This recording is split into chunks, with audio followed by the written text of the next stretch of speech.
Thank you, Sandy.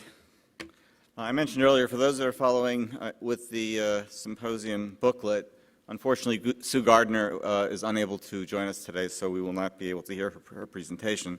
So our next speaker will be Commissioner Jessica Rosenworcel. Since 2012, Ms. Rosenworcel has served as one of the 5 FCC commissioners that are appointed by the President of the United States and confirmed by the U.S. Senate. As all of you know, for the past 20 years, a key principle guiding our work in W3C has been that all people should have access to the web.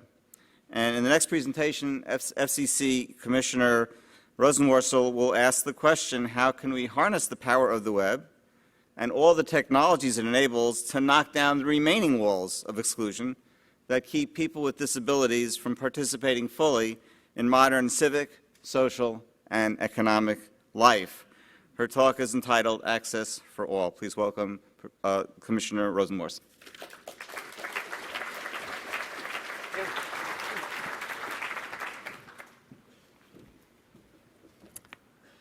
Good afternoon. I have no slides, full disclosure.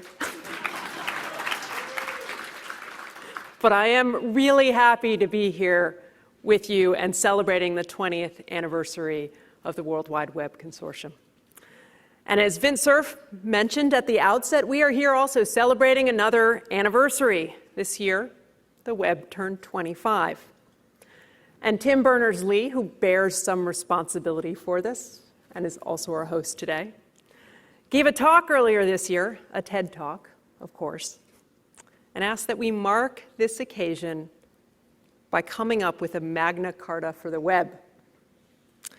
Now, when he has an assignment for us involving the web, I submit we should all listen. We might even need to stand up and salute. So I wanted to do my part today and honor his request. For me, the history of the web is one of inclusion. It's one that involves breaking down barriers. After all, it's our global town square. It is our individual soapbox and our shared platform for opportunity. It's forever changed the way we connect, create, entertain, educate, and govern ourselves, even in Washington. So looking forward, I submit that our Magna Carta should include access for people with disabilities.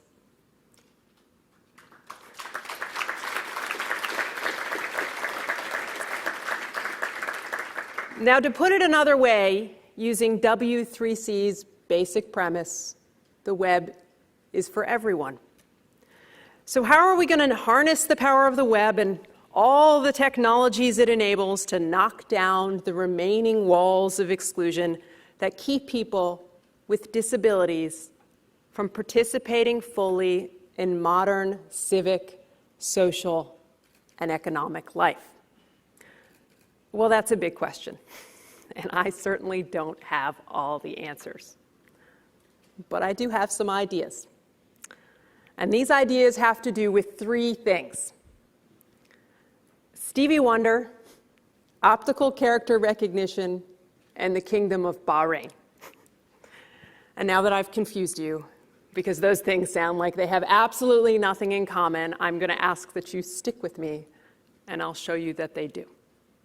So, let's start with Stevie Wonder.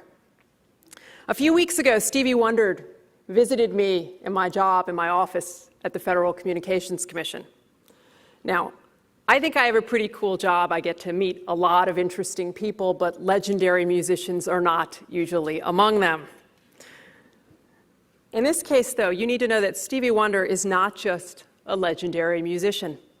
He's also a tireless champion for access to communications and media technologies for his fellow Americans with disabilities. So this happens to be a passion we share. In fact, the first time I met Stevie Wonder was 4 years ago this month, when he stood in the White House by President Barack Obama as the president used his pen and signed the 21st Century Communications and Video Accessibility Act into law. I was there too, far off maybe in the last row and far out of the spotlight, but I was still there.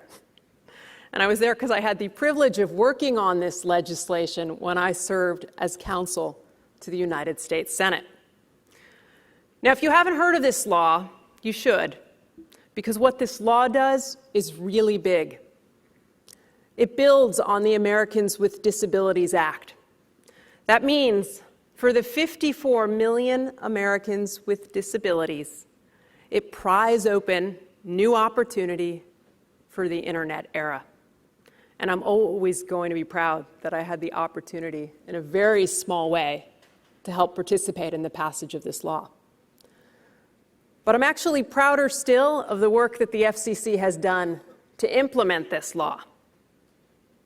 Because since its passage, we have worked with the disabilities community, equipment manufacturers, broadcasters, and communications companies to put key policies in place. And as a result, we have improved closed captioning on a range of platforms, from traditional television to the web itself. We have developed video description policies, and we have enhanced the accessibility of user interfaces and video programming guides and menus. This is good stuff. But there's also a broader lesson from the effort implementing this law. By bringing everyone to the table, we have kick-started a conversation about accessibility and new technologies by design. And if we keep this discussion going, we can do a lot more to extend opportunity and access in the digital age. Because instead of playing an endless game of catch-up, we can have accessibility and innovation walk hand in hand. And that's how it should be. After all, some of the essential technologies we rely on today came to market first to meet the needs of people with disabilities. And that brings me to optical character recognition, or OCR. In 1974, Ray Kurzweil developed a version of OCR technology that could recognize text in virtually any font.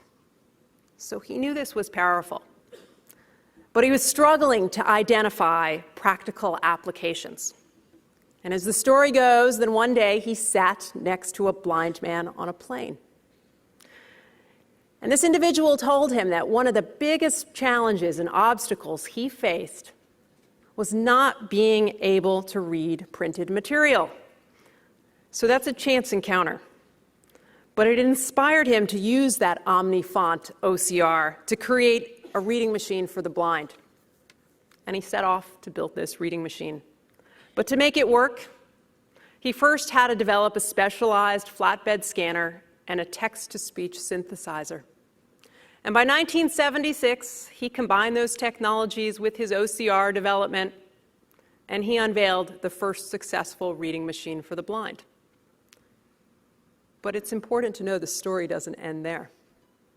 Because a few years later, LexisNexis used the same OCR technology to upload legal documents into what was then just a nascent set of online research databases.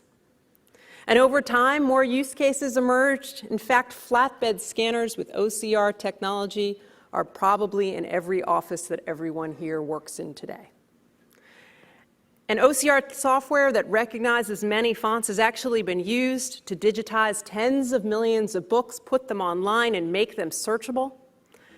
And the cool applications keep coming. Today, you can have OCR technology on your smartphone that allows you to use it to read foreign languages, foreign signs. It's useful for all of us. Now, I like this story because it reminds us that the technologies used by the disabilities community often have applications for all. Just think about wearable devices. For a young veteran who has returned home with injuries, wearable technology is not just a novelty. It's a chance for healing at home with at-home healthcare monitoring. Think about what a self-driving vehicle can mean for the blind. And then think about virtual reality, because it's not just for gamers.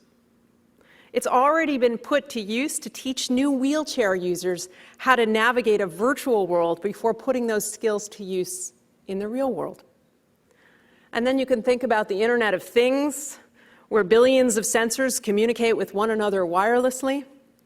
A sensors at the grocery store could communicate with a smartphone of someone with disabilities, providing them with essential information. A classroom with RFID tagged toys and a computer could help deaf preschoolers learn sign language by animating signs. And then think about what could happen if we introduce these technologies on a global scale.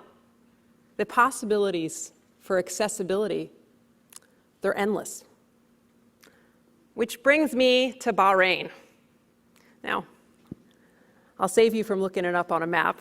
Bahrain's a small island nation, and it's along the western shores of the Persian Gulf, near Saudi Arabia and Iran. It's hot. It's really, really hot, and humid too. But this past summer, Bahrain was the unlikely gathering place for more than 165 nations.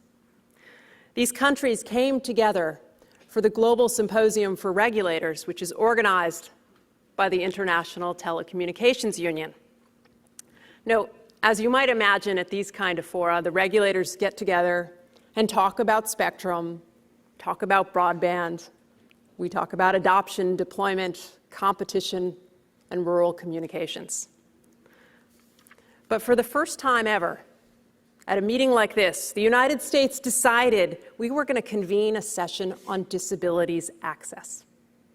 We decided that along with all these usual topics, we needed to start a conversation with our colleagues around the world about making the digital age more accessible for all. So our first meeting was a success. We found other countries were really, really interested.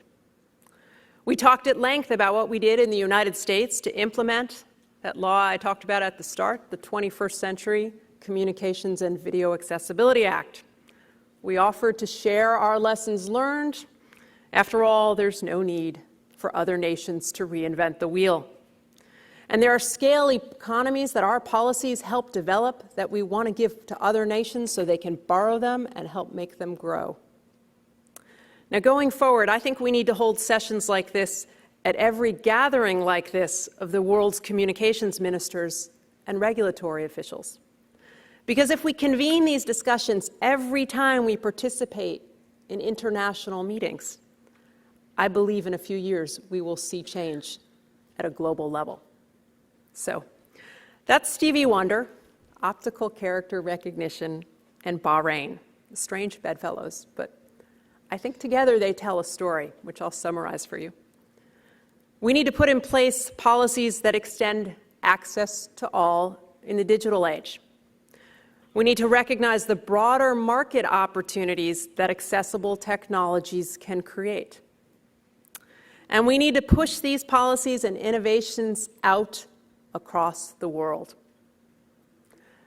Now, Stevie Wonder's 1976 hit Sir Duke is one of my favorites.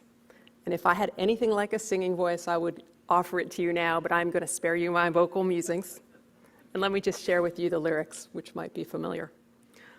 Music is a world within itself with a language we all understand, with equal opportunity for all to sing, dance, and clap hands.